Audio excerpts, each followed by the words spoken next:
പ്രിയമുള്ളവരെ, എല്ലാവർക്കും നമസ്കാരം. മനോരമയുടെ ഹോർത്തൂസ് ലിറ്ററേച്ചർ ആർട്ട് ഫെസ്റ്റിവലിന് ഇങ്ങനെ ഒരു പരിപാടി പങ്കെടുക്കാൻ അവസരം തന്ന മനോരമയോട് നന്ദിയും സ്നേഹവും ഈ അവസരത്തിൽ പ്രകടിപ്പിക്കുകയാണ്. ഇങ്ങനൊരു പരിപാടി നടക്കുമ്പോഴേ പശ്ചിമേഷ്യൻ രാഷ്ട്രീയം മുമ്പെങ്ങും ഇല്ലാത്ത വിധം തീക്ഷ്ണമായ രാഷ്ട്രീയ ചർച്ചയും സമരങ്ങളും പോരാട്ടങ്ങളുമായിട്ട് മുന്നോട്ട് പോവുകയാണ്. ആ സന്ദർഭത്തിലാണ് ഗാസയുടെ ചരിത്രവും വർത്തമാനവും എന്ന വിഷയത്തെ അധികരിച്ചുകൊണ്ട് ഇങ്ങനെ ഒരു പരിപാടി സംഘടിപ്പിക്കുന്നത്.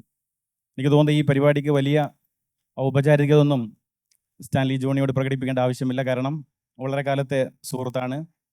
JNUവിലെ ഗവേഷണ കാലഘട്ടത്തിൽ ഒരേ സെൻട്രൽ പഠിക്കുകയും പശ്ചിമേഷ്യൻ രാഷ്ട്രീയത്തെ വളരെ പരപ്പിലും ആഴത്തിലും വായിക്കുകയും പറയുകയും ചെയ്ത വ്യക്തി എന്ന നിലയിൽ സ്റ്റാൻലിയോട് ഈ പരിപാടിയിൽ പങ്കെടുക്കുന്നതിൽ അതിയായ സന്തോഷമുണ്ട്. സ്റ്റാൻലി ജോണിയുടെ ഈ മേഖലയിലെ അറിവിൻ്റെ നേർസാക്ഷ്യങ്ങളാണ് 2 പുസ്തകങ്ങൾ 2018 2022 പുറത്തു വന്നത്. ലോകപ്രശസ്തരായ പബ്ലിഷേഴ്സാണ് ആ പുസ്തകം പ്രസിദ്ധീകരിച്ചിരിക്കുന്നതും. അതിലൊരു പുസ്തകം the ISIS caliphate from Syria to the doorsteps of India, Bloomsbury എന്ന ലോകപ്രശസ്തമായ ഒരു പബ്ലിഷർ. അതുപോലെ തന്നെ the comrades and the mullah, China, Afghanistan, new Asian geopolitics, അത് ഹാപ്പർ കോളിൻസ് 2022 പബ്ലിഷ് ചെയ്ത പുസ്തകങ്ങളാണ്. കൂടുതലൊന്നും പറയാതെ ഈ വിഷയത്തിലേക്ക് കടക്കുകയാണ്. ഈ വിഷയം അവതരിപ്പിക്കുമ്പോൾ എനിക്ക് തോന്നുന്നത്, ഇപ്പോൾ എൻ്റെ വീടിൻ്റെ അടുത്തൊരു കല്യാണം നടന്നുകൊണ്ടിരിക്കുകയാണ്. ആ കല്യാണത്തിന് തലേ ദിവസം എൻ്റെ നാട്ടിൽ കപ്പയും ഒരു ചെറുപയറൊക്കെ ഇട്ടുള്ളൊരു പുഴുക്ക് കഴിച്ച് നമ്മളിങ്ങനെ ഇരിക്കുന്ന സന്ദർഭത്തിലാണ് എൻ്റെ ഏട്ടനും കുറച്ച് സുഹൃത്തുക്കൾ വന്ന് കഴിഞ്ഞ വർഷം 2023 എനിക്കൊന്ന് ഒക്ടോബറിൽ, രാജീവ എന്താണ് ഈ സംഘർഷം, ഇതിപ്പോഴും ഇവർ തീണ്ടിയിട്ടല്ലേ, ഇതൊരു മതപരമായിട്ടൊരു പ്രശ്നമല്ലേ, എന്തിനാണ് ഇത് ഇപ്പോൾ ഇവരിങ്ങനെ തീണ്ടിയിട്ടത്, ഇങ്ങനെ ചോദ്യമാണ്, എന്തിനാണ് തുടങ്ങിയിട്ടത് എന്നുള്ള ചോദ്യം. എനിക്ക് തോന്നുന്നു ഈ ചോദ്യം സ്വാഭാവികമായിട്ടും നാട്ടിൻപുറങ്ങളിൽ മാത്രം ഒതുങ്ങുന്നതല്ല, അങ്ങോളം ഇങ്ങോളം പൊതുസമൂഹം ചോദിക്കുന്ന ചില ചോദ്യങ്ങളാണ്. എനിക്ക് തോന്നുന്നു സ്റ്റാൻലി ജോണിയോട് ആ ചോദ്യങ്ങൾ ചോദിച്ചു തന്നെ തുടങ്ങാം. യഥാർത്ഥത്തിൽ നമ്മൾ ഗസയിലും അല്ലെങ്കിൽ പലസ്തീനിലും ഒക്കെയുള്ള ഈ സംഘർഷത്ത് യഥാർത്ഥത്തിൽ മതപരമായ വേരുകളാണോ ഇതിനുള്ളത്, അതല്ല നേരെ മറിച്ച് ഇതിന് രാഷ്ട്രീയപരമായ എന്തെങ്കിലും വേരുകളുണ്ടോ എന്നുള്ളത്, അതിൽ നിന്ന് തുടങ്ങാമെന്ന് തോന്നുന്നു. Stanley. Thank you, Rajiva. Thanks for the introduction. And thanks to Manorama for having both of us here. Rajeevan പറഞ്ഞതുപോലെ ഞങ്ങൾ ഒന്നിച്ച് പഠിച്ച ആളുകളാണ്, JNUവിൽ സുഹൃത്തുക്കളാണ് കാലങ്ങളായിട്ട്. ഇപ്പോൾ ഇവിടെ ഹോർത്തൂസിൻ്റെ ഒരേ വേദിയിൽ ഒന്നിച്ചിരിക്കാനുള്ള ഒരു അവസരം കിട്ടിയിരിക്കുന്നു. അതിന് നന്ദിയുണ്ട് മനോരമയോട്. അതുപോലെ ഈ വിഷയം സെലക്ട് ചെയ്തതിനും. കാരണം ഈ യുദ്ധം കഴിഞ്ഞ, പ്രത്യേകിച്ചും ഇപ്പോഴത്തെ യുദ്ധം കഴിഞ്ഞ 1 വർഷത്തിലേറെയായി നടന്നുകൊണ്ടിരിക്കുന്ന ഒരു കാര്യം കൂടിയാണ്. ഇനി ചോദ്യത്തിന് മറുപടി പറയുകയാണെങ്കിൽ, മതം ഇതിലെ ഒരു പ്രധാനപ്പെട്ട ഘടകമാണ്. അതിൻ്റെ പ്രാധാന്യത്തെ നമുക്ക് എന്താണ് പറയുക, ഡിമിനിഷ് ചെയ്യാൻ പറ്റില്ല. കാരണം ഇത് പ്രധാനമായിട്ടും ഇസ്രായേലും അല്ലെങ്കിൽ പാലസ്തീനിയൻ ജനങ്ങളും തമ്മിലുള്ള ഒരു സംഘർഷമെന്ന് നമ്മൾ പറയുമ്പോൾ, ഇസ്രായേൽ ഒരു ജൂതരാഷ്ട്രമാണ്. ഇസ്രായേൽ സ്ഥാപിച്ചത് തന്നെ 1948 ഇസ്രായേലിനെ സ്ഥാപിക്കുന്നത് തന്നെ ഒരു ജൂതരാഷ്ട്രം അല്ലെങ്കിൽ യഹൂദരുടെ ഒരു ഹോം ലാൻഡ് എന്നുള്ള ഐഡിയയിൽ നിന്നാണ്. അപ്പോൾ നേരെ തിരിച്ച് നമ്മൾ പാലസ്തീനിയൻസിനെ നോക്കുകയാണെങ്കിൽ 1948 ഇസ്രായേൽ രാഷ്ട്രം രൂപീകരിക്കപ്പെടുമ്പോൾ പാലസ്റ്റൈൻ്റെ 90% മുസ്ലിംസും 10% ക്രിസ്ത്യൻസുമാണ്. അപ്പോൾ പ്രിഡോമിനൻ്റ്ലി മുസ്ലിംസ്, അതുപോലെ ഒരു ക്രിസ്ത്യൻ മൈനോറിറ്റി ഉള്ള ഒരു മതവിഭാഗമാണ് പാലസ്തീൻ ജനത എന്ന് പറയുന്നത്. അതുപോലെ ഈ സംഘർഷം ഇന്ന് എത്തി നിൽക്കുന്ന ഒരു കാര്യം നോക്കിക്കഴിഞ്ഞാൽ, ഇപ്പോൾ ഇസ്രായേൽ കുറെ കൂടി ഹാർഡ് റൈറ്റ് ആയിട്ടുള്ള ഒരു സയനിസ്റ്റ് അല്ലെങ്കിൽ ജൂവിഷ് എക്സ്ട്രീമിസ്റ്റ് പാർട്ടികളാണ് ഇന്ന് ഇസ്രായേൽ ഭരിക്കുന്നത്. അതേത് പാർട്ടിയായാലും ഇന്നത്തെ ഇസ്രായേലിന്റെ നമ്മൾ റൂളിംഗ് കോalition എടുത്ത് നോക്കിക്കഴിഞ്ഞാൽ എല്ലാം ഒരു റൈറ്റ് വിങ് പാർട്ടികളാണ് ഭരണത്തിലിരിക്കുന്നതെല്ലാം. അതേസമയം പാലസ്റ്റൈൻ ഭാഗത്ത് നമ്മൾ നോക്കിക്കഴിഞ്ഞാൽ അവിടുത്തെ ഏറ്റവും പവർഫുൾ ആയിട്ടുള്ള പ്രിഡോമിനന്റ് ആയിട്ടുള്ള ഒരു റെസിസ്റ്റൻസ് ഗ്രൂപ്പ് എന്ന് പറയുന്നത് ഹമാസ് ആണ്. ഹമാസ് ഒരു ഇസ്ലാമിസ്റ്റ് ഓർഗനൈസേഷൻ ആണ്. സോ നമ്മൾ ഇതിന്റെ എവിടെ നോക്കിയാൽ ഇതിൽ റിലീജിയൻ കാണാം. പക്ഷേ ഇവിടുത്തെ ചോദ്യം ഫണ്ടമെന്റലി ഇതൊരു മതസംഘർഷമാണോ അതോ ഇതൊരു രാഷ്ട്രീയ സംഘർഷമാണോ എന്നുള്ളതാണ് ചോദ്യം. അതായത് ഇവിടുത്തെ ഫണ്ടമെന്റൽ കോൺട്രഡിക്ഷൻ എന്താണ്? ആ ചോദ്യത്തിനുള്ള മറുപടി ഇതൊരു രാഷ്ട്രീയ പ്രശ്നമാണെന്നുള്ളതാണ്. കാരണം ഇത് യഹൂദരും മുസ്ലിങ്ങളും തമ്മിൽ ഇരുന്ന് പരിഹരിക്കേണ്ട ഒരു വിഷയമല്ല ഇസ്രായേൽ പാലസ്തീൻ. അങ്ങനെ പരിഹരിക്കാൻ പറ്റുന്ന ഒരു കാര്യമല്ല. ഇതിന്റെ പരിഹാരം എന്താണ്? പരിഹാരം എന്താണെന്ന് എല്ലാവർക്കും അറിയാം. പരിഹാരം പക്ഷെ ഇല്ലെന്ന് മാത്രം. പരിഹാരം എന്താണ്? പരിഹാരം ഒരു സ്വതന്ത്രമായിട്ടുള്ള പാലസ്തീൻ രാഷ്ട്രം രൂപീകരിക്കുക എന്നുള്ളതാണ് ഇതിന്റെ പരിഹാരം. അതായത് ഒരു ഇൻഡിപെൻഡന്റ് സോവറീൻ പാലസ്തീനിയൻ സ്റ്റേറ്റ്. ഇപ്പൊ നമ്മൾ 2 സ്റ്റേറ്റ് സൊല്യൂഷൻ എന്ന് എല്ലാവരും പറയും. 2 സ്റ്റേറ്റ് സൊല്യൂഷൻ എന്ന് പറയുമ്പോൾ അതിന്റെ അർത്ഥം എന്ന് പറയുന്നത് ഒരു പാലസ്തീൻ രാഷ്ട്രം ഉണ്ടാക്കുക എന്നുള്ളതാണ്. കാരണം ഇസ്രായേൽ രാഷ്ട്രം അവിടെ ഉണ്ട്, 948 മുതലുണ്ട്. പക്ഷെ പാലസ്തീൻ രാഷ്ട്രം ഇല്ല. അപ്പൊ അവിടുത്തെ ഫണ്ടമെന്റൽ കോൺട്രഡിക്ഷൻ എന്താണ്? അത് പാലസ്തീന്റെ ഒക്യുപ്പേഷനാണ്, അധിനിവേശമാണ്. ഈ അധിനിവേശം എപ്പോൾ തുടങ്ങി എന്നുള്ള അതും എന്താ പറയാ തർക്ക വിഷയമാണ്. അത് 948 തുടങ്ങി എന്നുള്ള അഭിപ്രായമുണ്ട്, 967 തുടങ്ങി എന്നുള്ള അഭിപ്രായമുണ്ട്. നിങ്ങൾ ഐക്യരാഷ്ട്രസഭയുടെ സെക്യൂരിറ്റി കൗൺസിൽ അല്ലെങ്കിൽ ജനറൽ അസംബ്ലി റെസൊല്യൂഷൻസ് ഒക്കെ നോക്കിക്കഴിഞ്ഞാൽ നമുക്ക് ഒരു കാര്യത്തിൽ ലോകത്തിൽ ഒരു കൺസെൻസസ് ഉണ്ട്. അതിപ്പോൾ അമേരിക്ക ആയാലും ഇന്ത്യ ആയാലും ഇസ്രായേൽ ആയാലും എല്ലാവരും അംഗീകരിക്കുന്ന ഒരു കാര്യം, 967 മുതൽ പാലസ്തീനിയൻ ടെറിട്ടറീസ് ഇസ്രായേലിന്റെ മിലിറ്ററി ഓക്യുപ്പേഷന് കീഴിലാണ്. പാലസ്തീനിയൻ ടെറിട്ടറീസ് എന്ന് ഞാൻ പറയുമ്പോൾ ഉദ്ദേശിക്കുന്നത് west bank, east Jerusalem and Gaza strip. ഈ 3 ടെറിട്ടറീസ് ചേരുന്നതാണ് നമ്മൾ പാലസ്തീനിയൻ ടെറിട്ടറീസ് എന്ന് പറയുന്നത്. 967 മുതൽ ഇതിന് മൂന്നിനെയും നിയന്ത്രിക്കുന്നത് ഇസ്രായേലാണ്. അപ്പോൾ ഇവിടുത്തെ ഫണ്ടമെന്റൽ കോൺട്രഡിക്ഷൻ എന്ന് പറയുന്നത് ഇസ്രായേലിന്റെ ഇന്നും തുടർന്നു കൊണ്ടുപോകുന്ന അധിനിവേശമാണ്. അത് അഡ്രസ് ചെയ്യാനുള്ള ഒരു സൊല്യൂഷൻ എന്ന് പറയുന്നത് creation of the Palestinian state എന്നുള്ളതാണ്.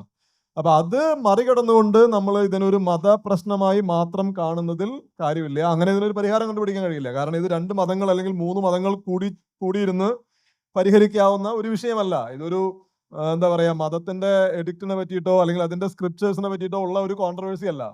കോൺട്രവേഴ്സി ലാൻഡിനെ പറ്റിയിട്ടാണ്, ഒക്യുപ്പേഷനെ പറ്റിയിട്ടാണ്, അല്ലെങ്കിൽ ഒരു ക്രിയേഷൻ ഓഫ് എ പാലസ്തീനിയൻ സ്റ്റേറ്റിനെ പറ്റിയിട്ടാണ്. അപ്പോൾ അതാണ് ഇവിടുത്തെ ഫണ്ടമെന്റൽ പ്രോബ്ലം, ഇവിടുത്തെ ഒക്യുപ്പേഷനാണ്. തീർച്ചയായിട്ടും സ്റ്റാൻലി വളരെ കൃത്യമുള്ള ഒരു മറുപടി അതിന് വന്നിട്ടുണ്ട്. യഥാർത്ഥത്തിൽ ഇത് പരിശോധിക്കുമ്പോൾ തിയോഡർ ഹെർസലിൻ്റെ ജൂയിഷ് ക്വസ്റ്റ്യൻ എന്ന വർക്കിൽ തന്നെ അങ്ങനെ പൂർണ്ണമായിട്ടും ഒരു ജൂതരാഷ്ട്രം സ്ഥാപിക്കാനുള്ള ശ്രമം അതിൻ്റെ ആദ്യകാലത്തൊന്നും നടക്കുന്നില്ല എന്നുള്ളത് വളരെ കൃത്യമായിട്ട് അതിൻ്റെ ചാപ്റ്ററുകളിൽ പ്രതിപാദിക്കുന്നുണ്ട് എന്നുള്ളതാണ്. മറ്റൊന്ന്, ഈ സമരവുമായിട്ട് പോകുമ്പോഴേ പൂർണ്ണമായിട്ടും ഇസ്രായേലി ജനത പൂർണ്ണമായിട്ടും ജൂതരല്ല എന്നുള്ളതാണ്. ക്രിസ്ത്യൻ ജനവിഭാഗവും അവിടെയുണ്ട്, മുസ്ലിം ജനവിഭാഗങ്ങളുണ്ട്, മറ്റു മൈനോറിറ്റികളുമുണ്ട്. അപ്പോഴേ ഇത് ഫണ്ടമെൻ്റലായിട്ട് ഒരു രാഷ്ട്രീയ പ്രശ്നം എന്ന രൂപത്തിലാണ് സ്റ്റാൻലി പറഞ്ഞു വെച്ചിരിക്കുന്നത്. അതിൻ്റെതായ ചില ചരിത്ര പശ്ചാത്തലവും അതിനുണ്ട്. ഇപ്പോൾ ഈ വിഷയം നമ്മൾ സംസാരിക്കുമ്പോൾ രൂക്ഷമായിട്ടുള്ള സംഘർഷം 2023 ഒക്ടോബറിന് ശേഷമാണ് നടന്നത് എന്ന് നമുക്കറിയാം. എനിക്ക് തോന്നുന്നു 43,000-44,000 മനുഷ്യജീവനുകൾ, എനിക്ക് തോന്നുന്നു 21ാം നൂറ്റാണ്ടിൽ ഇത്രയും ഹീനമായ രൂപത്തിൽ മനുഷ്യൻ വേട്ടയാടപ്പെട്ട അല്ലെങ്കിൽ കൊല ചെയ്യപ്പെട്ട ഒരു സമര പോരാട്ടം ഉണ്ടോ എന്ന് നമ്മൾ അറിയില്ല. ഇരുഭാഗങ്ങളിലും, നമ്മൾ ഏതെങ്കിലും ഒരു ഭാഗം പറയുന്നില്ല, ഇരുഭാഗങ്ങളിലുമായിട്ട് മനുഷ്യജീവനുകളാണ് പൊലിയുന്നത്. അതിൽ എനിക്ക് തോന്നുന്നു 12,000-ഓ 13,000-ഓ വിദ്യാർത്ഥികളാണ്, കുട്ടികളാണ് മരിച്ചിരിക്കുന്നത് എന്നുള്ളതാണ്. ഈ രാഷ്ട്രീയത്തിൻ്റെ ഉള്ളറകൾ എന്താണ്, അതിൻ്റെ രാഷ്ട്രീയ ശിലകൾ എന്താണ് എന്ന് കൃത്യമായ ബോധ്യമില്ലാതെ ഒരു മനുഷ്യന് ജനിച്ച് മരണം വരെ ജീവിക്കാനുള്ള ഒരു സ്വാഭാവികമായ അവകാശത്തെ റദ്ദ് ചെയ്തുകൊണ്ടുള്ള മനുഷ്യക്കുരുതി നടന്നുകൊണ്ടിരിക്കുകയാണ്. അത് ഗാസ കേന്ദ്രീകരിച്ചുകൊണ്ടാണ് ഇപ്പോൾ നടന്നുകൊണ്ടിരിക്കുന്നത്. സ്റ്റാൻലിയോട് ചോദിക്കാനുള്ളത് ഗാസ കേന്ദ്രീകരിച്ചുകൊണ്ട് തന്നെയാണ്. ഈ ഗാസയുടെ സാമൂഹ്യ ജീവിതവും അതിൻ്റെ ചരിത്ര പശ്ചാത്തലവും എങ്ങനെയാണ് ഈ പലസ്തീൻ ഇസ്രായേൽ സംഘർഷവുമായിട്ട് ബന്ധപ്പെട്ടിരിക്കുന്നത് എന്നുള്ളതാണ്. ഓക്കെ, അതായത് നിങ്ങൾ പാലസ്റ്റൈൻ്റെ അല്ലെങ്കിൽ ഇസ്രായേലിന്റെ പാലസ്റ്റൈൻ്റെ മാപ്പ് നോക്കി കഴിഞ്ഞാൽ കാണാം, ഗാസ എന്ന് പറയുന്നത് ഇസ്രായേലിന്റെ മാപ്പിന്റെ ഒരു അറ്റത്തുള്ള ഒരു ചെറിയൊരു ടെറിട്ടറിയാണ്. അതായത് ഗാസയുടെ മൊത്തം സൈസ് ഒരു 365 സ്ക്വയർ കിലോമീറ്റേഴ്സ് മാത്രമാണ്. It's A very small territory. അതിന് ഇപ്പോഴത്തെ പോപ്പുലേഷൻ 2.3 മില്യൺ ആണ്. രാജീവൻ സൂചിപ്പിച്ചതുപോലെ ഈ 2.3 മില്യൺ ആളുകൾ, അതായത് 23 ലക്ഷം ആളുകളാണ് ഗാസയുടെ പോപ്പുലേഷൻ. ഈ പോപ്പുലേഷനിൽ 42,000 ആളുകൾ ഓൾറെഡി കൊല്ലപ്പെട്ട് കഴിഞ്ഞു കഴിഞ്ഞ 12 മാസത്തിനുള്ളിൽ. 10,000 ആളുകൾ മിസ്സിംഗ് ആണ്. അവര് ഈ റബ്ബിളിന്റെ ഒക്കെ അടിയിലാണെന്നാണ് പറയുന്നത്. സോ റഫ്ലി 50 to 54 1,000 people have been killed over the past 1 year. Total number of injured, according to the UN numbers, is 90,000. അതായത് 1,00,000-ലധികം ആളുകൾ മുറിവേറ്റപ്പെട്ടവരാണ്. ഇതിൽ ഡിസ്പ്ലേസ്ഡ് ആയിട്ടുള്ള ആളുകൾ 2.2 മില്യൺ ആളുകൾ. അതായത് ഈ മൊത്തം ഗാസയുടെ മൊത്തം പോപ്പുലേഷൻ അതിൽ ഭൂരിഭാഗം എല്ലാ ആളുകളും ഡിസ്പ്ലേസ്ഡ് ആണ്. അവരാരും അവരുടെ വീടുകളിലല്ല താമസിക്കുന്നത്, അവരെല്ലാവരും ഷെൽട്ടറുകളിലാണ് താമസിക്കുന്നത്. ഇത് 1 വർഷത്തിനുള്ളിൽ ഉണ്ടായതാണ് ഗാസയിൽ. ഇപ്പോൾ ഇതുപോലെ ഒരു ചെറിയ ഒരു ടെറിട്ടറി, അത് എന്താ പറയുക, നമ്മൾ ഒരു ഭാഗത്ത് മെഡിറ്ററേനിയൻ കടലാണ്, മറുഭാഗത്ത് ഇസ്രായേലാണ് അതിന്റെ ബോർഡർ. ഒരു ചെറിയൊരു ബോർഡർ മാത്രം സൗത്തിൽ ഈജിപ്റ്റ് ആയിട്ടുണ്ട്, റാഫ ക്രോസിംഗ് എന്ന് പറയുന്നത്. 2007 മുതൽ ഗാസ ഇസ്രായേലിന്റെ കംപ്ലീറ്റ് ബ്ലോക്കേഡിലാണ്. അതായത് നിങ്ങൾ ഗാസയിലുള്ള ആളാണെങ്കിൽ ഗാസയിൽ നിന്ന് പുറത്തേക്ക് പോകാൻ പറ്റില്ല, ഇസ്രായേലിന് അനുമതി ഇല്ലാതെ, ഇസ്രായേലിന് സ്പെഷ്യൽ പെർമിറ്റ് ഇല്ലാതെ. പുറത്തുള്ള ഒരു പാലസ്തീനിയന് ഗാസയ്ക്കകത്തും പോകാൻ പറ്റില്ല. ഞാൻ ഇസ്രായേലിലും പാലസ്റ്റൈനിലും യാത്ര ചെയ്തിട്ടുള്ളതാണ്. പാലസ്റ്റൈൻ എന്ന് പറയുമ്പോൾ വെസ്റ്റ് ബാങ്കിൽ പോയിട്ടുള്ള ആളാണ്, ഒന്നിലധികം തവണ പോയിട്ടുണ്ട്. വെസ്റ്റ് ബാങ്കിലേക്ക് പോവാം, നമുക്ക് ഇസ്രായേൽ വിസ എടുത്തിട്ട് വേണം പോകാൻ. ഇസ്രായേൽ വിസ എടുത്തിട്ട് ഇസ്രായേലിന് ചെക്ക് പോയിന്റ് വഴി വെസ്റ്റ് ബാങ്കിലേക്ക് പോവാം. പക്ഷെ ഗാസയിലേക്ക് പോകാൻ പറ്റില്ലായിരുന്നു. മുൻപ് പറ്റുമായിരുന്നു, 2007 മുതൽ പറ്റില്ല. 2007 മുതൽ ഗാസ ഇസ്രായേലിന്റെ ഒരു ബ്ലോക്കേഡിൽ ഉള്ള ഒരു സ്ഥലമാണ്. അങ്ങനെ ഒരു സ്ഥലത്താണ് ഇന്നത്തെ ബോംബാർഡ്മെന്റ് നടക്കുന്നത്. ഇനി ഗാസ എന്ന് പറയുന്നത് നമ്മൾ ഹിസ്റ്റോറിക്കലി നോക്കിക്കഴിഞ്ഞാൽ 948 പാലസ്റ്റൈൻ ഇസ്രായേൽ രാഷ്ട്രം രൂപീകരിക്കുന്നതിന് മുൻപ് ഇതെല്ലാം അറിയപ്പെട്ടിരുന്നത് പാലസ്റ്റൈൻ എന്നുള്ള പേരിലാണ്. ഹിസ്റ്റോറിക്കൽ പാലസ്റ്റൈൻ എന്നാണ് പറയുക. 920 വരെ അത് ഓട്ടോമൻ എംപയറിന്റെ ഭാഗമായിരുന്നു. 920 ശേഷം ഓട്ടോമൻ എംപയർ 1-ാം ലോക മഹായുദ്ധത്തിൽ പരാജയപ്പെട്ടതിന് ശേഷം അത് ബ്രിട്ടീഷ് കോളനിയായി മാറുന്നു. ബ്രിട്ടീഷ് മാൻഡേറ്റഡ് പാലസ്റ്റൈൻ എന്ന് പറയും. പക്ഷെ ഹോൾ പാലസ്റ്റൈൻ, അന്ന് ഇസ്രായേൽ ഇല്ല, ബ്രിട്ടന്റെ കോളനിയായി മാറുന്നു. ആ ബ്രിട്ടീഷ് കോളനിയിലാണ് 948 ഇസ്രായേൽ രാഷ്ട്രം രൂപീകരിക്കുന്നത്, അതിന്റെ ഒരു ഭാഗത്ത്. അപ്പൊ അന്ന് ഇസ്രായേൽ രാഷ്ട്രം രൂപീകരിക്കപ്പെടുന്ന സമയത്ത് അതായത് ഇന്ന് ഇസ്രായേൽ രാഷ്ട്രമായിട്ടുള്ള ടെറിട്ടറീസിൽ അന്ന് ജീവിച്ചിരുന്ന പാലസ്റ്റീനിയൻസ് ബഹുഭൂരിഭാഗം ആളുകളും ഡിസ്പ്ലേസ്ഡ് ആവാണ് ചെയ്തത്. അവരുടെ വീടുകളിൽ നിന്ന് അവർ ആട്ടി ഓടിക്കപ്പെടുകയാണ് ഉണ്ടായത്. അവരുടെ എണ്ണം ഏകദേശം 7.5 ലക്ഷത്തോളം ആളുകൾ വരും. 948-49 ഉണ്ടായ കാര്യമാണ് പറയുന്നത്. 7.5 ലക്ഷത്തോളം ആളുകൾ അഭയാർത്ഥികളാക്കപ്പെടുകയാണ് ഉണ്ടായത്. അതിൽ അവർ പല ഭാഗങ്ങളിലായിട്ട് ചിതറിക്കപ്പെട്ടു. കുറെ ആളുകൾ വെസ്റ്റ് ബാങ്കിലേക്ക് മാറി, കുറെ ആളുകൾ ജോർഡാനിലേക്ക് മാറി. ഇന്ന് ജോർഡാന്റെ പോപ്പുലേഷന്റെ ഭൂരിഭാഗം ആളുകളും പാലസ്റ്റീനിയൻസ് ആണ്. അന്ന് ട്രാൻസ് ജോർഡാൻ എന്നാണ് അറിയപ്പെട്ടിരുന്നത്. ഇന്നത്തെ Jordan Hashemite emirate of Jordan, Hashemite kingdom of Jordan. കുറെ ആളുകൾ ജോർഡാനിലേക്ക് മാറി, കുറെ ആളുകൾ ഈജിപ്തിലെ സൈനായിലേക്ക് മാറി, കുറെ ആളുകൾ ഗാസയിലേക്ക് മാറി. അപ്പൊ അതിനു മുമ്പ് ഗാസയിൽ അങ്ങനെ പോപ്പുലേഷൻ ഒന്നും ഉണ്ടായിരുന്നിട്ടില്ല. അപ്പോൾ ഇന്നത്തെ ഗാസയുടെ പോപ്പുലേഷന്റെ ഭൂരിഭാഗം ആളുകളും 948-49 അവിടെ നിന്ന് അഭയാർത്ഥികളായപ്പെട്ട ആളുകളാണ്. ഉദാഹരണത്തിന് ഇപ്പൊ യായ സിൻവർ, ഹമാസിന്റെ നേതാവ്, ഏതാനും ആഴ്ചകൾക്ക് മുൻപ് ഇസ്രായേലിന്റെ ആക്രമണത്തിൽ കൊല്ലപ്പെട്ട ആളാണല്ലോ യായ സിൻവർ. യായ സിൻവറിന്റെ മാതാപിതാക്കള് അവര് ഒരു സദേൺ പാലസ്റ്റീനിയൻ ടൗണിൽ ജീവിച്ചിരുന്ന ആളുകളാണ്. ഇന്ന് അതിന് അഷ്കലോൺ എന്നാണ് പറയാ. അത് ഇന്ന് ഇസ്രായേലി സിറ്റിയാണ് അഷ്കലോ. മുമ്പ് അബു ആജ എന്ന് പറഞ്ഞിട്ടുള്ള ഒരു പാലസ്റ്റീനിയൻ സിറ്റി ആയിരുന്നു, പാലസ്റ്റീനിയൻ ടൗൺഷിപ്പ് ആയിരുന്നു. അവിടെ നിന്ന് അവരുടെ ടൗൺ ബേസിക്കലി ഇസ്രായേലിന്റെ ഭാഗമായപ്പോൾ അവിടെ നിന്ന് കുടിയിറക്കപ്പെട്ട ആളുകളാണ് യായ സിൻവറിന്റെ മാതാപിതാക്കള്. അവരവിടെ നിന്ന് മാറിയത് ഹാൻ യൂനിസിലേക്കാണ്. ഹാൻ യൂനിസ് ഗാസയിലാണ്. ആ ഗാസയിൽ ഒരു സെറ്റിൽമെന്റിൽ അവർ താമസിക്കാനുണ്ടായത്. യായ സിൻവർ ജനിച്ചത് ഗാസയിലാണ്. എനിക്ക് തോന്നുന്നു 1953 തോന്നുന്നു ഗാസയിലാണ് ജനിക്കുന്നത്. അദ്ദേഹത്തിന്റെ മാതാപിതാക്കൾ ബേസിക്കലി ഇസ്രായേൽ പ്രോപ്പറിൽ നിന്ന്, പാലസ്തീനിയയിൽ നിന്ന് ഗാസയിലേക്ക് മാറി വരുന്ന ആളുകളാണ്. അപ്പൊ ഗാസയിലെ ഇന്നത്തെ പോപ്പുലേഷനിലെ ഭൂരിഭാഗം ആളുകളും, നമ്മൾ ഈ പറയുന്ന 2.3 മില്യൺ ആളുകളിലെ ബഹുഭൂരിഭാഗം ആളുകളും അവര് പാലസ്റ്റൈന്റെ മറ്റു പല ഭാഗങ്ങളിൽ നിന്ന് അഭയാർത്ഥികളാക്കപ്പെട്ട് അവിടെ നിന്ന് കുടിയേറി ഇവിടെ സെറ്റിൽ ചെയ്ത ആളുകളാണ്. അപ്പൊ ബേസിക്കലി ഗാസ ഒരു കൾച്ചറലി അല്ലെങ്കിൽ അവരുടെ നാഷണാലിറ്റി, അവരുടെ അഫിനിറ്റി എല്ലാം, സോഷ്യൽ അഫിനിറ്റി, കൾച്ചറൽ അഫിനിറ്റി എല്ലാം ആ പാലസ്റ്റീനിയൻ സ്റ്റേറ്റ്ഹുഡായിട്ട് ബന്ധപ്പെട്ടതാണ്. അതുകൊണ്ടാണ് ഇപ്പൊ 967 ഇസ്രായേൽ 948 ഇസ്രായേൽ രാഷ്ട്രം രൂപീകരിക്കപ്പെട്ടതിന് ശേഷം 49 ഗാസയെ ഈജിപ്റ്റ് പിടിച്ചെടുക്കുകയാണ് ഉണ്ടായത്, വെസ്റ്റ് ബാങ്കിനെ ജോർഡാനും. അപ്പോൾ അന്ന് ഒരു ഓൾട്ടർനേറ്റീവ് പാലസ്റ്റീനിയൻ ഗവൺമെന്റ് ഗാസയിൽ ഉണ്ടായിരുന്നു, അന്ന് ഈജിപ്തിന്റെ പിന്തുണയോടുകൂടി. അപ്പോൾ ആ ഒരു ഓൾട്ടർനേറ്റീവ് ഗവൺമെന്റ്, അവർ പറയുന്നത് ഇപ്പൊ ഒരു government in exile, Palestinian government in exile കുറച്ചു കാലം ഗാസയിൽ ഉണ്ടായിരുന്നു. അവർക്കൊരു പ്രൈം മിനിസ്റ്റർ ഉണ്ടായിരുന്നു, ഒരു ഹ്രസ്വകാലമാണ് അതുണ്ടായിരുന്നത്. അപ്പൊ അങ്ങനെ എല്ലാ കാലത്തും ഈ പാലസ്റ്റീനിയൻ സ്റ്റേറ്റ്ഹുഡിന്റെ, പാലസ്റ്റീനിയൻ മൂവ്മെന്റിന്റെ ഒരു എപ്പി സെന്റർ ആയിരുന്നു ഗാസ. പിന്നീട് അതൊരു ഹമാസ് സ്ട്രോങ് ഹോൾഡ് ആയിട്ട് 980-കളിൽ മാറുകയാണ് ഉണ്ടായത്. ഗാസയിലെ അഭയാർത്ഥികളുടെ പ്രശ്നം പലപ്പോഴും നമ്മൾ ചർച്ച ചെയ്യപ്പെടാറില്ല.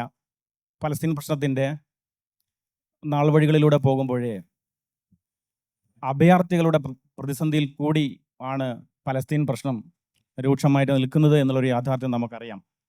ഇപ്പോൾ പലസ്തീനിൻ്റെ ചരിത്രം അല്ലെങ്കിൽ അതിൻ്റെ പോരാട്ടം പരിശോധിക്കുമ്പോഴും നമുക്ക് കാണാൻ കഴിയുന്നത് PLO എന്ന ഒരു സംഘടനയായിരുന്നു. യാസർ അറാഫത്തിൻ്റെ കാലത്തൊക്കെ പലസ്തീൻ ദേശീയ പോരാട്ടത്തിന് ഊർജവും ആവേശവും അതിൻ്റെ ദൈക്ഷണികമായ ചുറ്റുപാടും ഒരുക്കുന്നതിന് PLO വഹിച്ച പങ്ക് വളരെ വലുതാണ്. പക്ഷേ PLOവിൽ നിന്നും പലസ്തീൻ്റെ രാഷ്ട്രീയവും വലിയ പോരാട്ടവും അതിൻ്റെ റാങ്ക് ആൻഡ് ഫയലുകളൊക്കെ തന്നെ ഹമാസിലേക്ക് നീങ്ങുന്ന ചരിത്രവും നമ്മൾ ഇതിൻ്റെ ഭാഗമായിട്ട് കണ്ടുകൊണ്ടിരിക്കുന്നുണ്ട്. അത് ഏതൊരു ചരിത്ര സന്ദർഭത്തിലല്ല, അതിൻ്റെ സാമൂഹ്യ രാഷ്ട്രീയ പശ്ചാത്തലം എന്താണ്? PLO എന്ന അതിശക്തമായിട്ടുള്ള ലോകത്ത് തന്നെ റെപ്രസെൻ്റ് ചെയ്യപ്പെട്ട ഒരു ഓർഗനൈസേഷൻ്റെ കീഴിൽ നിന്നും അതിൻ്റെ പോരാട്ടത്തിൻ്റെ കൊടി പിൽക്കാലത്ത് ഹമാസിലേക്ക് പോകാനുണ്ടായ കാരണം എന്താണ്? പലരും പല സന്ദർഭങ്ങളിലായിട്ട് ഉന്നയിച്ച ചോദ്യങ്ങളും ആശങ്കകളും തന്നെയാണ് സ്റ്റാൻലിയോടും പങ്കുവെക്കാനുള്ളത്. PLO 1960-കളിലാണ് PLO രൂപീകരിക്കപ്പെടുന്നത് യാസർ അറാഫത്തിന്റെ നേതൃത്വത്തിൽ. PLO ഒരു സെക്യുലർ നാഷണലിസ്റ്റ് മൂവ്മെന്റ് ആണ്. അപ്പോൾ 1960-കളിലും 1950-കളിലും പാലസ്തീനിയൻ ലിബറേഷൻ മൂവ്മെന്റ് എന്ന് പറയുന്നത് ബേസിക്കലി ഒരു നമ്മൾ പല തേർഡ് വേൾഡ് രാജ്യങ്ങളിലും കണ്ടിട്ടുള്ള ഒരു സെക്യുലർ നാഷണലിസ്റ്റ് മൂവ്മെന്റ് ആയിട്ടാണ് PLOയും എമർജ് ചെയ്തു വരുന്നത്. PLOയിലെ രണ്ട് പ്രധാനപ്പെട്ട പാർട്ടികൾ, അത് ഒന്ന് ഓഫ്കോഴ്സ് ഫത്ത പാർട്ടി, യാസർ അറാഫത്തിന്റെ പാർട്ടി. രണ്ടാമത്തെ പാർട്ടി PFLP ആണ്, popular front for liberation of Palestine. അതൊരു ലെഫ്റ്റിസ്റ്റ് മാർക്സിസ്റ്റ് ലെനിനിസ്റ്റ് പാർട്ടിയാണ്. PFLPയുടെ സ്ഥാപകൻ ജോർജ് ദബാഷ്, അദ്ദേഹം ഒരു അറബ് ക്രിസ്ത്യൻ ആണ്. അത് പലർക്കും ഇന്ന് അറിയില്ല ഈ കാര്യങ്ങൾ. ഒരു വളരെ ഹോമോജനസ് ആയിട്ടാണ് കാണുന്നത്. പാലസ്തീനിയൻ മൂവ്മെന്റ് അങ്ങനെ ആയിരുന്നില്ല, വളരെ ഡൈവേഴ്സ് ആയിട്ടുള്ള ഒരു മൂവ്മെന്റ് ആയിരുന്നു. PFLP ഇന്നുണ്ട്. സത്യത്തിൽ യാസിർ അറാഫത്താണ് ഇസ്രായേലായിട്ട് കോംപ്രമൈസ് ചെയ്തത് 1993. അന്നും ജോർജ് ദബാഷും ആളുകളും പറഞ്ഞിരുന്നത് ഇസ്രായേൽ രാഷ്ട്രത്തെ അംഗീകരിക്കാൻ പാടില്ല എന്നുള്ള കുറെ കൂടി എക്സ്ട്രീം ആയിട്ടുള്ള നിലപാടാണ് PFLP എടുത്തിരുന്നത്. നേരെ തിരിച്ച് യാസിർ അറാഫത്താണ് പറഞ്ഞത് നോ, ഇസ്രായേലിനെ റെക്കഗ്നൈസ് ചെയ്യണമെന്ന് പറഞ്ഞത് 1993 ഓസ്ലോ എഗ്രിമെന്റിൽ. അപ്പോൾ 1960-കളിൽ PFLPയും അതുപോലെ തന്നെ ഫത്ത പാർട്ടിയും മറ്റ് പാലസ്തീനിയൻ നാഷണൽ മൂവ്മെന്റുകളും എല്ലാം ചേർന്നിട്ടാണ് പാലസ്തീനിയൻ ലിബറേഷൻ ഓർഗനൈസേഷൻ എന്ന് പറയുന്ന ഒരു ഗറില്ല ഓർഗനൈസേഷൻ ആയിട്ട് ഉണ്ടായി വരുന്നത്. 1967 മുതൽ നമുക്കറിയാം 1990-കൾ വരെ പാലസ്തീനിയൻ മൂവ്മെന്റിന്റെ ഏറ്റവും പ്രധാനപ്പെട്ട ഒരു മുന്നണി പോരാളി എന്ന് പറയുന്നത് അറാഫത്തും അല്ലെങ്കിൽ PLOയുമായിരുന്നു.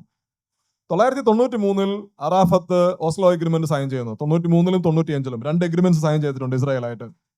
അപ്പൊ അന്ന് ഇപ്പൊ 1990-കൾ എന്ന് പറഞ്ഞാൽ നമുക്കറിയാം സോവിയറ്റ് യൂണിയൻ തകർന്നു. 1991 ലോകത്തിന്റെ ബാലൻസ് ഓഫ് പവർ മാറി. അമേരിക്കയാണ് ലോകത്തിലെ ഏറ്റവും പവർഫുൾ ആയിട്ടുള്ള രാജ്യം. ഒരു കൗണ്ടർ ബാലൻസ് ഇല്ല. ഇസ്രായേൽ എന്ന് പറയുന്നത് അമേരിക്കയുടെ ഏറ്റവും പ്രൊട്ടക്റ്റഡ് ആയിട്ടുള്ള അലയാണ്. അപ്പൊ അന്ന് യാസർ അറാഫത്ത് കാണുന്നത് എന്താണ്? ലോകം മാറുന്നു, അവർക്ക് കൂടുതലും ഇസ്രായേലിനും അമേരിക്കയ്ക്കും അനുകൂലമായിട്ട് മാറുന്നു. So this is the time to make a deal, to make a compromise എന്നുള്ള ഒരു തിങ്കിങ് ആണ് അന്ന് PLOയെ നയിച്ചത്. അതിന്റെ ഭാഗമായിട്ടാണ് PLO 1993-ൽ ഓസ്ലോ എഗ്രിമെന്റ് സൈൻ ചെയ്യുന്നത്. ഒരു കാര്യം നിങ്ങൾ മനസ്സിലാക്കണം, it's very important, because Oslo agreement എന്ന് പറയുന്നത് അതിൽ പ്രോമിസ് ചെയ്തത് ഒരു ഭാവിയിൽ ഒരു പാലസ്തീനിയൻ രാഷ്ട്രം രൂപീകരിക്കും എന്നുള്ളതാണ്. അതിന് PLO തന്നെ ആവശ്യപ്പെട്ടത് എന്താണ്? പാലസ്തീനിയൻ രാഷ്ട്രം രൂപീകരിക്കപ്പെടണം. എങ്ങനെ? 1967 അതിർത്തിയുടെ അടിസ്ഥാനത്തിൽ. അതായത് ഞാൻ നേരത്തെ പറഞ്ഞ west bank, Gaza and east Jerusalem, ഈ 3 ടെറിട്ടറീസും ഉൾപ്പെടുന്ന ഒരു പാലസ്തീനിയൻ രാഷ്ട്രം ഉണ്ടാക്കണം എന്നുള്ളതാണ് PLOയുടെ ആർഗ്യുമെന്റ്. ഈ 3 ടെറിട്ടറീസും നിങ്ങൾ കൂട്ടി വെച്ച് കഴിഞ്ഞാൽ that makes up some 22% of historical Palestine. അപ്പോൾ PLO basically made a huge compromise in 1993. അവർ പറയുന്നത് ഓക്കെ, അതുവരെ അവർ പറഞ്ഞിരുന്നത് ഞങ്ങൾക്ക് മുഴുവൻ പാലസ്തീനിയൻ ലാൻഡും ലിബറേറ്റ് ചെയ്യണം എന്നാണ്. 93-ൽ PLO പറയുന്നത് വേണ്ട, ഞങ്ങൾക്ക് 23% ഭൂമി തരൂ. We will make our nation there in 23% territories. ബാക്കി 77% നിങ്ങൾ എടുത്തോളൂ, ഇസ്രായേൽ ആക്കിക്കോളൂ എന്നുള്ളതാണ്. ആ ഒരു അണ്ടർസ്റ്റാൻഡിങ്ങിലാണ് 1993-ൽ PLO ഓസ്ലോ എഗ്രിമെന്റ്സ് സൈൻ ചെയ്യുന്നത്. ഓസ്ലോ എഗ്രിമെന്റ്സ് അന്ന് പോപ്പുലർ ആയിരുന്നു. PLO, Yasser Arafat was a tall leader. അന്ന് മോറോർലെസ് ഒരു കൺസെൻസസ് പാലസ്തീനിയൻ സൊസൈറ്റിയിൽ ഉണ്ടായിരുന്നു. കാരണം അവരും കാണുന്നത് ഈ ദീർഘകാലമായിട്ടുള്ള ഒക്യുപ്പേഷൻ അവസാനിപ്പിച്ച് അവരുടേതായിട്ടുള്ള ഒരു രാജ്യം ഉണ്ടാക്കാനുള്ള ഒരു ഹിസ്റ്റോറിക്കൽ മൊമെന്റ് ആണ് PLO എന്നാണ് എല്ലാവരും കരുതിയത്. So where is PLO today? PLO collapsed. Palestinians ആവശ്യപ്പെട്ടത് 23% ടെറിട്ടറിയിൽ ഞങ്ങളുടെ രാഷ്ട്രം ഉണ്ടാക്കാനാണ് പറഞ്ഞത് 1993-ൽ. അത് കഴിഞ്ഞ് എത്ര വർഷങ്ങൾ കഴിഞ്ഞു, ഇന്നും പാലസ്തീനിയൻ രാഷ്ട്രമില്ല. അപ്പൊ ബേസിക്കലി ഈ ഒരു സമയത്ത് PLO made A compromise. PLO recognised the state of Israel and PLO made A deal with the with the Israelis, hoping that a Palestinian state would be created. പക്ഷെ ആ പാലസ്തീനിയൻ സ്റ്റേറ്റ് ഒരിക്കലും ഉണ്ടായില്ല. അത് PLOയ്ക്ക് കിട്ടിയ ഒരു വലിയ തിരിച്ചടിയാണ്. നേരെ തിരിച്ച് ഹമാസ് 1987 ഹമാസ് രൂപീകൃതമാവുന്നത്. അന്ന് ഹമാസ് അത്ര പോപ്പുലർ ഒന്നും ആയിരുന്നിട്ടില്ല. ഹമാസ് ഒരു ചെറിയ ഒരു ഇസ്ലാമിസ്റ്റ് ഓർഗനൈസേഷൻ എന്നുള്ള രീതിയിലാണ് ഹമാസ് ഉയർന്നു വന്നത്. ഗാസയിലായിരുന്നു പ്രധാനമായിട്ടും, പ്രത്യേകിച്ചും ഗാസയിൽ ഇസ്ലാമിക് യൂണിവേഴ്സിറ്റിയിലായിരുന്നു ഹമാസിന്റെ ഒരു ഹോട്ട് ബെഡ് എന്ന് പറയുന്നത്. അന്ന് ഹമാസ് അത്ര പോപ്പുലറും അല്ല, പവർഫുള്ളും അല്ല. പക്ഷെ ഹമാസ് ഓസ്ലോയെ എതിർത്ത ആളുകളാണ്. ഹമാസ് PLOയെ അറ്റാക്ക് ചെയ്യുകയാണ് ചെയ്തത് 1993. ഹമാസ് പറഞ്ഞത് ഇതൊരു നല്ല ഡീലല്ല, this deal is not going to help the Palestinians. അപ്പോൾ ബേസിക്കലി ഈ ഓസ്ലോയ്ക്ക് ശേഷം ഓസ്ലോ എഗ്രിമെന്റ് തകർന്നു. അതിന് തകരാനുള്ള പ്രധാനപ്പെട്ട കാരണം ഓസ്ലോ എഗ്രിമെന്റ് സൈൻ ചെയ്ത prime minister Yitzhak Rabin was assassinated by a Jewish extremist 1995. അതിനുശേഷം ഇസ്രായേലിൽ നടന്ന തെരഞ്ഞെടുപ്പിൽ അധികാരത്തിൽ വന്ന പ്രധാനമന്ത്രി ബെഞ്ചമിൻ നെതന്യാഹു ആയിരുന്നു. അതാണ് അതിന്റെ പ്രധാനപ്പെട്ട കാരണം. സോ ഇന്നത്തെ പ്രധാനമന്ത്രിയായിട്ടുള്ള നെതന്യാഹു, അദ്ദേഹത്തിന്റെ ആദ്യത്തെ ടേം 1996 അത് ഓസ്ലോ എഗ്രിമെന്റ് സൈൻ ചെയ്തതിന് ശേഷമാണ്.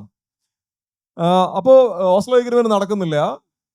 So PLO lost its face.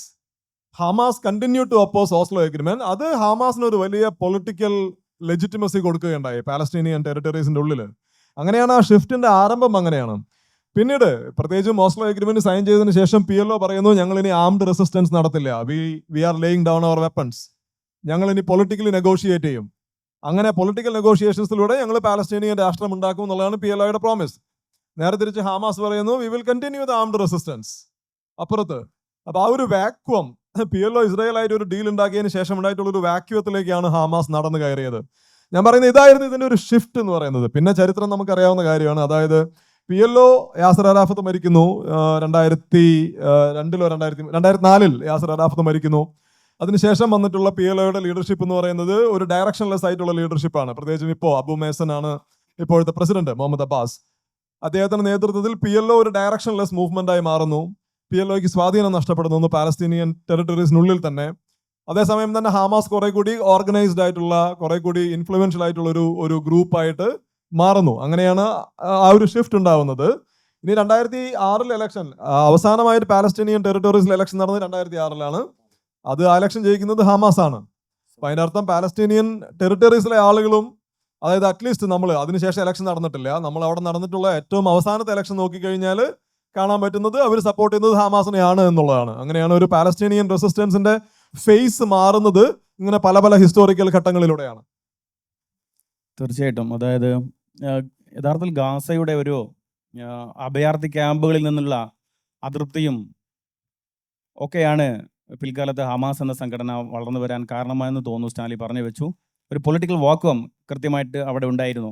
ഇനി പലസ്തീൻ വിമോചന സമരം ആരെ ഏറ്റെടുക്കുമെന്നുള്ളൊരു ചോദ്യം, ആ ചോദ്യം വളരെ കൂർത്തമായ ചോദ്യമായിരുന്നു.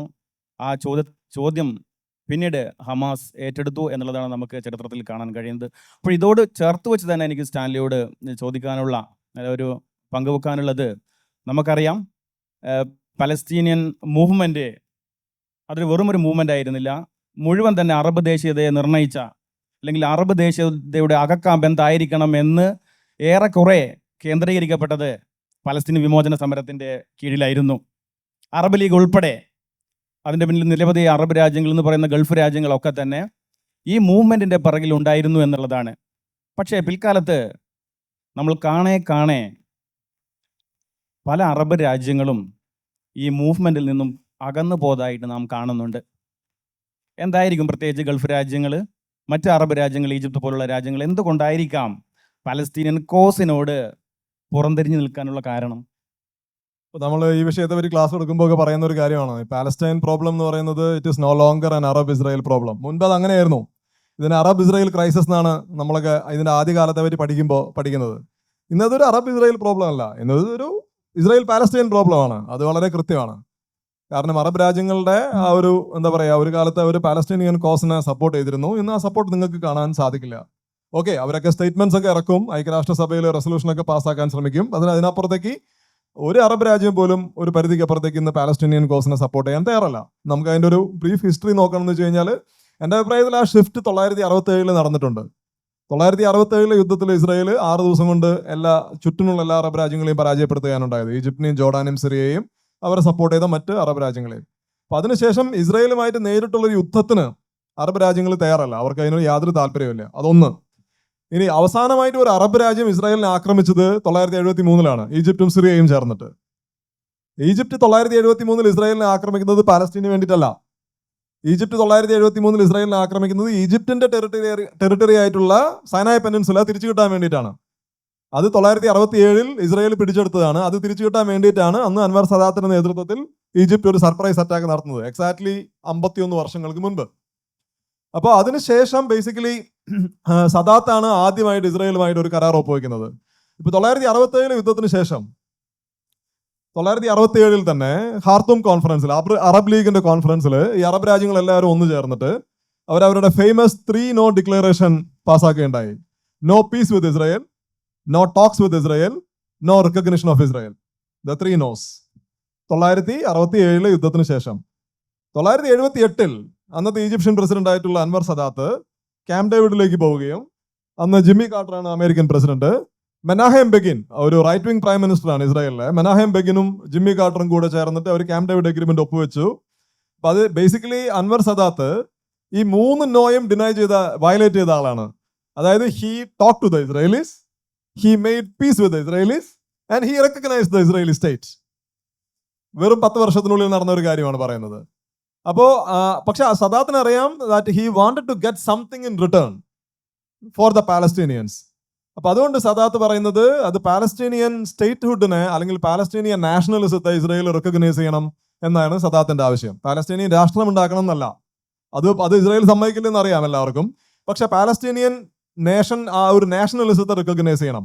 അതിന്റെ ഭാഗമായിട്ടാണ് ഈ the framework four piece in the middle east എന്ന് പറഞ്ഞ ആദ്യത്തെ പാലസ്റ്റൈൻ എഗ്രിമെന്റ് ഇസ്രായേൽ സൈൻ ചെയ്യുന്നത് ക്യാമ്പ് ഡേവിഡ് എഗ്രിമെന്റിന്റെ ഭാഗമായിട്ട്. അത് അറബ് പ്രഷറിന്റെ ഭാഗമായിട്ട് വന്നതാണ്.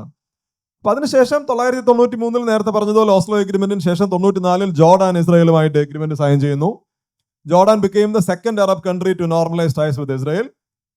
പിന്നീടുള്ള കാലഘട്ടങ്ങളിൽ നമ്മൾ കാണുന്നത് അറബ് രാജ്യങ്ങൾ മോറർലെസ് എല്ലാവരും അവർ ഡയറക്റ്റ് ആയിട്ട് അല്ലെങ്കിൽ തന്നെയും ഇൻഡയറക്റ്റ് ആയിട്ട് വളരെ നല്ല റിലേഷൻഷിപ്പാണ് എല്ലാവർക്കും ഇസ്രായേലായിട്ടുള്ളത്. UAE ആയാലും ഈവൻ സൗദി അറേബ്യയ്ക്കായാലും ഈജിപ്തിനും ജോർഡാനും ഓഫ്കോഴ്സ് ഡയറക്റ്റ് റിലേഷൻഷിപ്പ് ഉണ്ട്. മറ്റ് രാജ്യങ്ങളെല്ലാവരും ബാക്ക് റൂം കോൺടാക്ട്സ് ഇസ്രായേലുമായിട്ട് ബിൽഡ് ചെയ്യുകയുണ്ടായി. അപ്പൊ ഇവർക്ക് ആർക്കും ഒരു പരിധിയിൽ കൂടുതൽ ഇന്ന് പാലസ്തീൻ വിഷയത്തിൽ ഇടപെടാനോ സപ്പോർട്ട് ചെയ്യാനോ താല്പര്യമില്ല. ഇവർക്ക് ആർക്കും ഇസ്രായേലുമായിട്ട് ഒരു ഡയറക്റ്റ് കോൺഫ്രണ്ടേഷനും താല്പര്യമില്ല. ഇപ്പൊ 2020 4 അറബ് രാജ്യങ്ങൾ കൂടെ ഇസ്രായേലുമായിട്ട് എഗ്രിമെന്റ് സൈൻ ചെയ്യുകയുണ്ടായി. UAE, Bahrain, Morocco and Sudan. അതിൽ സുഡാനിൽ ഇപ്പൊ ആഭ്യന്തര യുദ്ധം നടക്കുന്നത് കൊണ്ട് അത് ഫങ്ഷണൽ അല്ല. മറ്റ് 3 രാജ്യങ്ങളും ഇസ്രായേലുമായി സൈൻ ചെയ്ത എഗ്രിമെന്റ് ഇപ്പോഴും ഓപ്പറേഷണൽ ആണ്. ഇപ്പൊ നമ്മൾ ഇപ്പൊ രാജീവ് നേരത്തെ പറഞ്ഞതുപോലെ 21ാം നൂറ്റാണ്ടിൽ ഏറ്റവും രൂക്ഷമായിട്ടുള്ള വയലൻസ് ആണ് ഗാസയിൽ നടന്നുകൊണ്ടിരിക്കുന്നത് കഴിഞ്ഞ 1 വർഷത്തിന് ഏറെ സമയമായിട്ട്.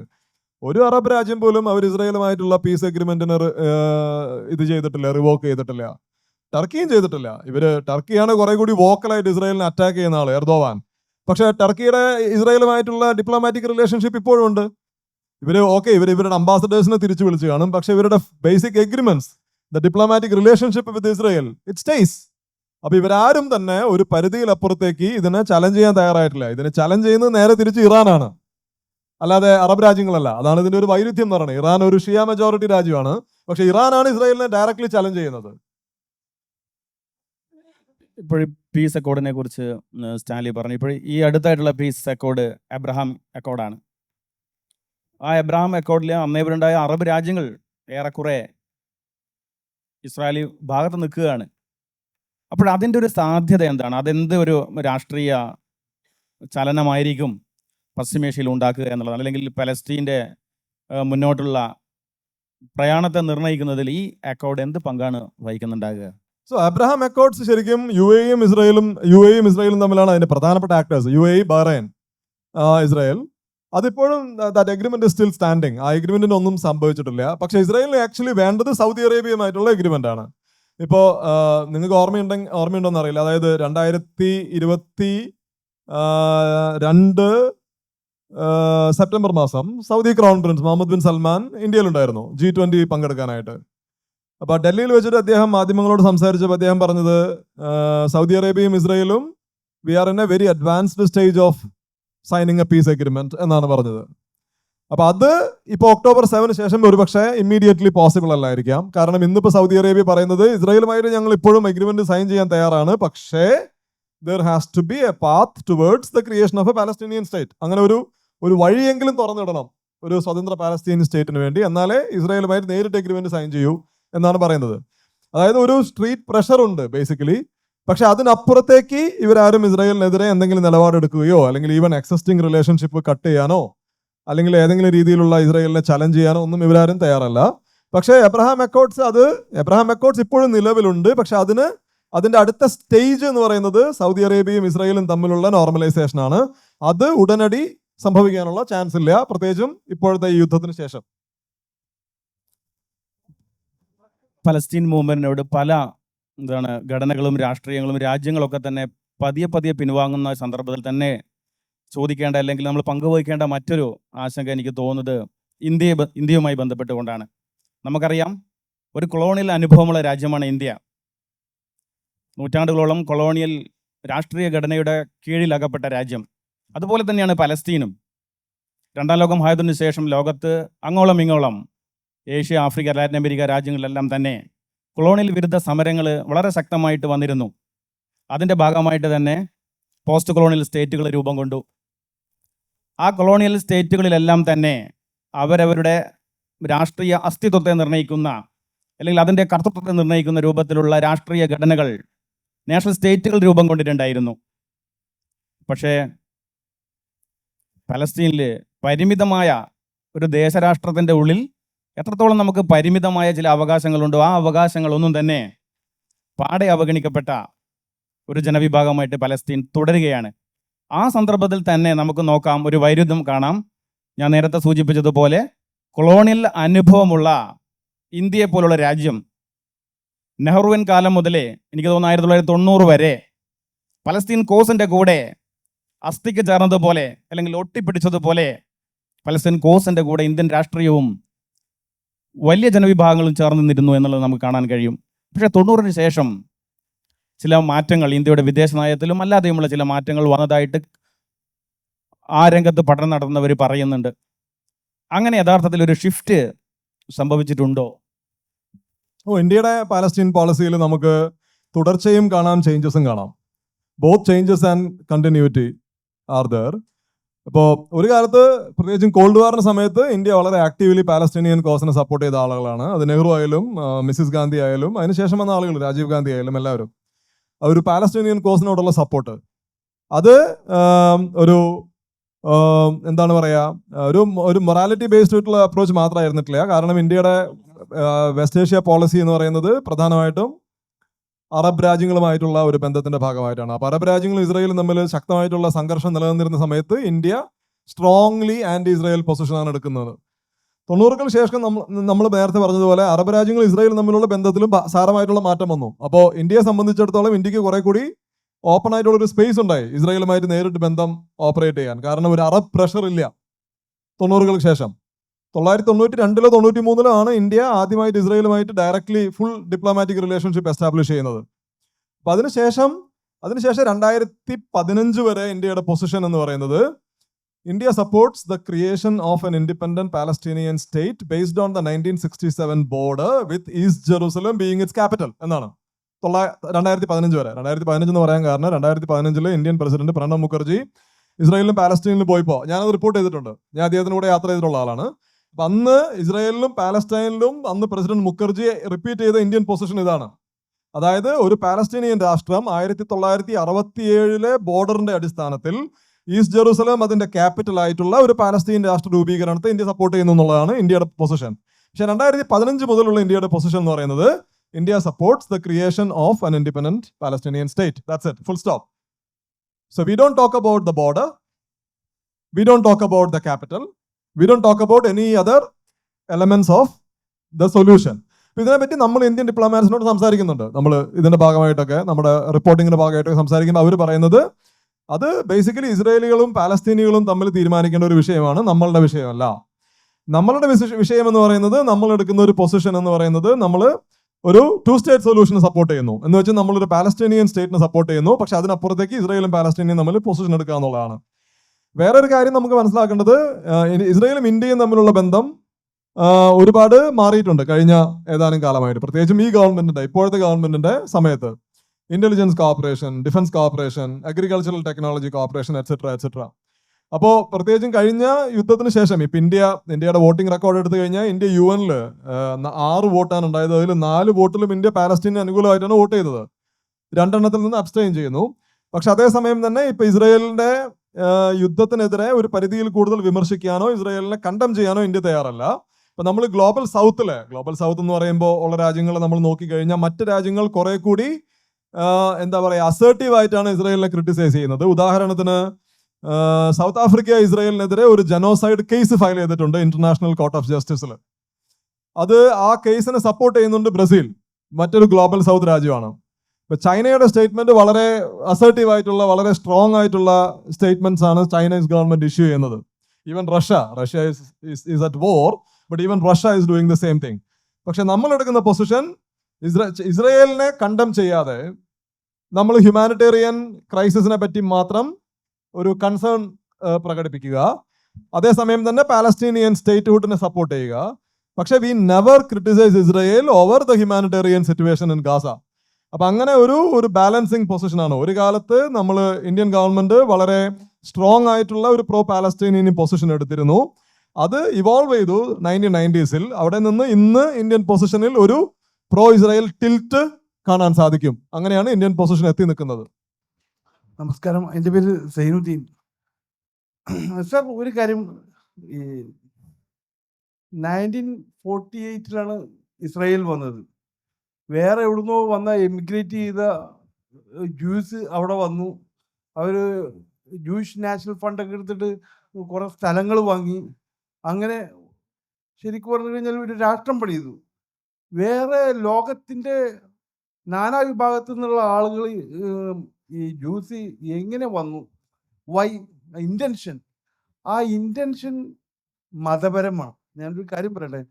ഈ പ്രോഫറ്റ് മോസസ് അവർക്ക് വാഗ്ദാനം ചെയ്ത ഭൂമിയാണ്. പിന്നീട് ഈ റോമ സാമ്രാജ്യം അവിടെ ഇൻവൈഡ് ചെയ്തപ്പോൾ അവർ ലോകത്തിൻ്റെ നാനാവിഭാഗത്തിൽ നിന്ന് പോയതാണ്. ഈ വേൾഡ് സയനിസ്റ്റ് മൂവ്മെൻറ്റ് എത്രയോ വർഷം മുമ്പേ ഇത് പറഞ്ഞിരുന്നു. അപ്പോൾ ഇനി രണ്ടാമത്തെ കാര്യം എന്താന്ന് പറഞ്ഞു കഴിഞ്ഞാൽ, ഇസ്രയേലിന് ഈ ഞാനൊന്ന് ഇടപെടുകയാണ്. ചോദ്യം ചുരുക്കി ചോദിക്കണം. ഒരു മിനിറ്റ്. ഇസ്രായേലിന് ലോകത്തിന്റെ പിന്തുണ ലഭിക്കുന്നുണ്ട്, പലസ്തീന് ലഭിക്കുന്നില്ല. അത് പലസ്തീന്റെ ഒരു പരാജയമാണ്. അതായത് ഈ പലസ്തീൻ ഈ ഹമാസിനെ സ്പോൺസർ ചെയ്തിട്ടുള്ളത് അമേരിക്കൻ സാമ്രാജ്യത്വം ഇസ്രായേലാണെന്നാണ്, PLOനെ തകർക്കാൻ വേണ്ടിയിട്ട് എന്നുള്ളതാണ് എൻ്റെ ഒരു ചെറിയൊരു അറിവിൻ്റെ. പിന്നെ ഗാസയിൽ ലോകത്തിലെ ഏറ്റവും കൂടുതൽ എണ്ണയുള്ളതാണ്. അവിടത്തുള്ള പലസ്തീനുകളുടെ പുറത്തു പോകാൻ അല്ലെങ്കിൽ പാർശ്വവൽക്കരിക്കാൻ പറയാനായിട്ട് ഈ സാമ്രാജ്യത്വം മുൻകൈ എടുക്കണമെന്നുണ്ട്. ഈ 2 ക്വസ്റ്റ്യനാണ് ഞാൻ ചോദിക്കുന്നത്. ഞാൻ ക്വിക്കിൽ ഉത്തരം പറയാം. ഒന്ന്, ഹമാസ് ഉണ്ടാവുന്നത് 1957 അപ്പൊ നമുക്ക് അവൈലബിൾ ആയിട്ടുള്ള നമ്മൾ ഫാക്ട്സ് നോക്കിക്കഴിഞ്ഞാൽ 1957 ഹമാസ് ഉണ്ടാവുന്നത്. ഹമാസിന് മുൻപ് അവിടെ പ്രവർത്തിച്ചിരുന്ന ഇസ്ലാമിസ്റ്റ് ഓർഗനൈസേഷൻ എന്ന് പറയുന്നത് ഇസ്ലാമിക് സെന്റർ എന്നുള്ള പേരിലാണ്. അതായത് ഹമാസ് സ്ഥാപകൻ ഷെയ്ഖ് അഹമ്മദ് യാസിൻ അദ്ദേഹം ഉണ്ടാക്കിയ സംഘടനയാണ് ഇസ്ലാമിക് സെന്റർ. ഇസ്ലാമിക് സെന്റർ 1970കളിൽ ഗാസയിൽ പ്രവർത്തിച്ചിരുന്നത് ഇസ്രായേലിന്റെ പിന്തുണയോട് കൂടിയിട്ടാണ്.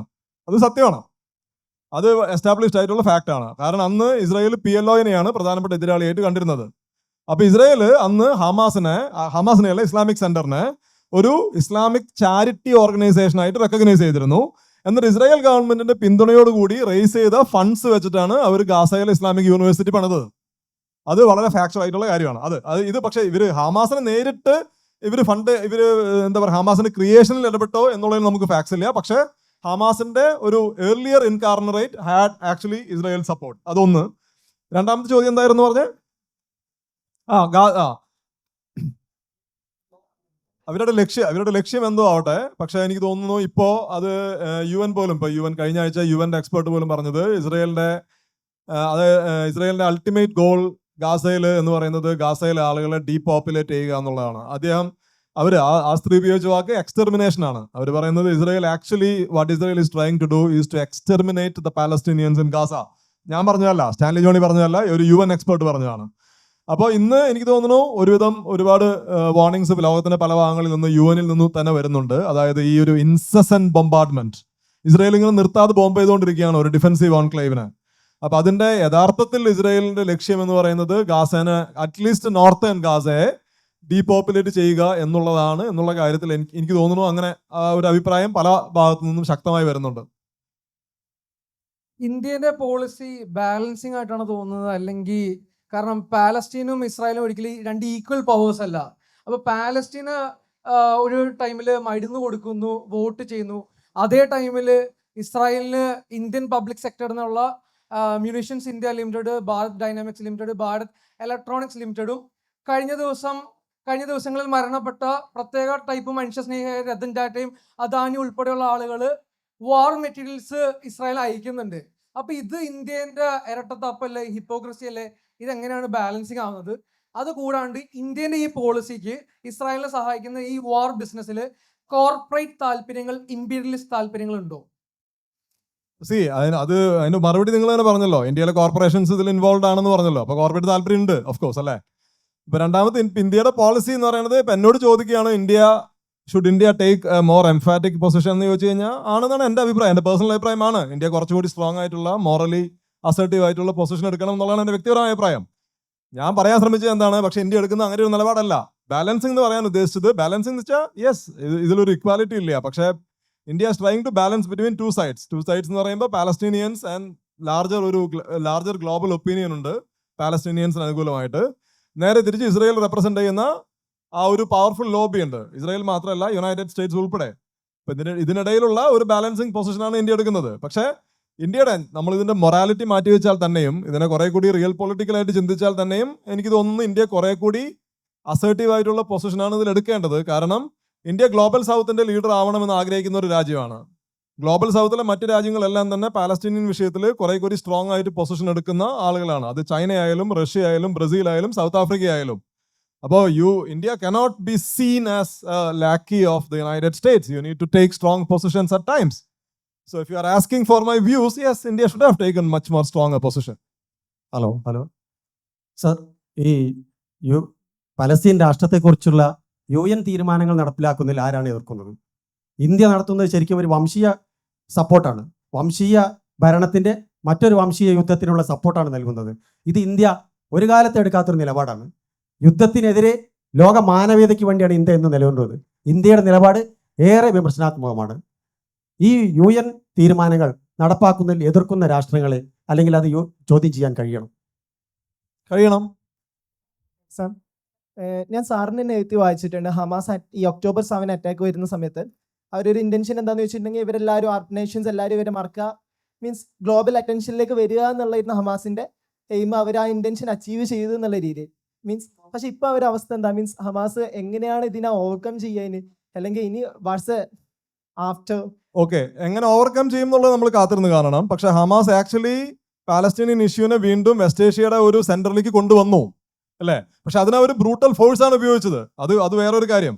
പക്ഷെ Hamas basically Palestinian issue now is back in the centre of West Asia's geopolitics. Okay, ഇനി അവരിത് എങ്ങനെ ഓവർകം ചെയ്യുന്നുള്ളത് വേറെ കാര്യം. പക്ഷെ ഇതിനൊരു ഫാക്ട് എന്ന് പറഞ്ഞത് കഴിഞ്ഞ ഒരു വർഷമായിട്ട് ഇസ്രായേൽ ഗാസയിൽ യുദ്ധം ചെയ്തിട്ടും ഹമാസിനെ പരാജയപ്പെടുത്തിയിട്ടില്ല എന്നുള്ളത് സർപ്രൈസിംഗ് ആണ് എനിക്ക് പോലും. സാറേ, ഇതൊരു ക്വസ്റ്റ്യൻ അല്ല, പക്ഷേ യുവർ ഒപ്പീനിയൻ. ഇപ്പം നമ്മളിവിടെ ഇരിക്കാൻ കാര്യം it's part of A democratic process അല്ലെ? നമുക്ക് എന്ത് സംസാരിക്കാം. സോ ഡെമോക്രസിയുടെ ലെൻസിലൂടെയാണ് നമ്മൾ ഈ കാര്യങ്ങളെ ഡിസ്കസ് ചെയ്യുന്നത്. സോ ഇവിടെ issues Palestinians against Israelis, Zionist movement and Hamas. ഒരു ഡെമോക്രാറ്റിക് പ്രോസസ്സിനെ ഇവർ അംഗീകരിക്കുമോ? ആ ഒരു തോട്ട് പാറ്റേണിൽ ഇവർ വന്നാൽ മാത്രമേ സസ്റ്റൈനബിൾ ആയിട്ടുള്ള സൊല്യൂഷൻ ഉണ്ടാവുള്ളൂ. അപ്പോൾ ഇവരെ നയിക്കുന്ന ഫിലോസഫിയിൽ ഈ ഡെമോക്രാറ്റിക് പ്രോസസ്സ് അവിടെ ഉണ്ടാവുമോ? ഇല്ലെങ്കിൽ ഈ ചർച്ച മതങ്ങൾ തമ്മിലുള്ള കോൺഫ്ലിക്റ്റിലേക്ക് വീണ്ടും വഴിമാറിപ്പോവും. ഇത് പോസിബിൾ ആണോ? സയനിസ്റ്റ് മൂവ്മെന്റ് ഡെമോക്രസി അംഗീകരിക്കുമോ? ഈവൻ ഹമാസിന്റെ മൂവ്മെന്റ് ഡെമോക്രസി അംഗീകരിക്കുമോ? ആ പ്ലാറ്റ്ഫോമിലേക്ക് വരുമോ ഇവര്? നമുക്ക് ആദ്യം ഒരു പാലസ്തീനിയൻ രാഷ്ട്രം ഉണ്ടാക്കിയിട്ട് എനിക്ക് തോന്നുന്നു പാലസ്തീനിയൻസിനോട് ചോദിക്കുന്നതായിരിക്കും കുറെ കൂടി നല്ലത്. നിങ്ങൾ എത്രത്തോളം ജനാധിപത്യത്തെ പുൽകുക. അപ്പോൾ first we will build the institutions, sovereign institutions, and then we can ask dum.